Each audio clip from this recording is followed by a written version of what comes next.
Colin O'Keefe here for LXBN TV. Following a ruling earlier this year, it is now illegal to unlock your phone and take it to another carrier to get service. Joining me to explain why and if this will last is Mitchell Lazarus of Fletcher, Hildreth in Washington, D.C., and author on the CommLawBlog. Mitchell, first, why is unlocking a cell phone now illegal? I mean, I got mine right here. It's my property. Why can't I do what I want with it? Well, you own the hardware. You own the piece of plastic and glass, but your cell phone carrier thinks you don't own the software running inside the phone.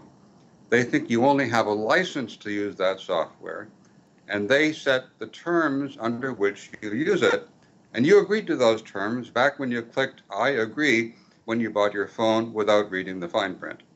I see. So I have to use their software for an extended period of time. I can't not use it. I'm forced into using, what they have on it, apparently, correct? Well, you have to keep them as a carrier if you bought your phone after the end of January, which is when the new rule took effect. If you have an older phone, you can move that to a different carrier with no problem. And second, I understand this ruling has drawn a bit of ire from both the White House and the FCC.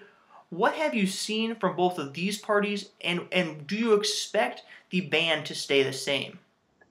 Well, the ire you mentioned from the White House and the FCC is overshadowed by the ire from cell phone users around the country who are outraged that having bought a phone, having spent their 2 years with the carrier they bought the phone from, they still can't move the phone.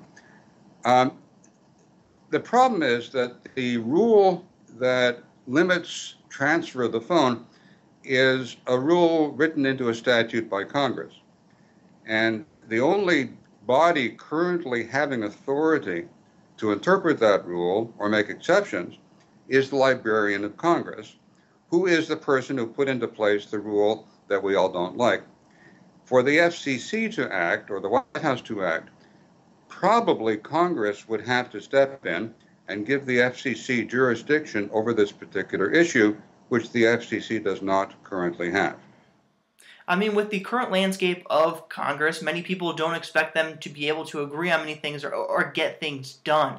Considering the politics at play, is this something they'll be able to work together on, or is this going to be hard to figure out? I think Congress is desperate to find issues that they can agree on that doesn't cost a great deal of money, doesn't violate anybody's long-held principles. This particular fix, I think, would satisfy all those requirements. Several bills have been introduced into Congress. I expect one of them will eventually pass and give the FCC authority to fix this. Absolutely. I was just told a saying just yesterday, within the context of politics, if something is going to happen, you want to be for it. And it sounds like this is something that is going to happen, so members of Congress are going to want to be supporting it, especially on an issue that's so big to consumers. Again, that was Mitchell Lazarus of Fletcher, Hildreth. For more of his insight on this topic, be sure to visit CommLawBlog.com. And as always, visit us at LXBN.com for more video interviews from LXBN TV. And as always, we also have curated commentary from the LexBlog Network's more than 8,000 lawyers. Thanks for joining us today, Mitchell. Thank you.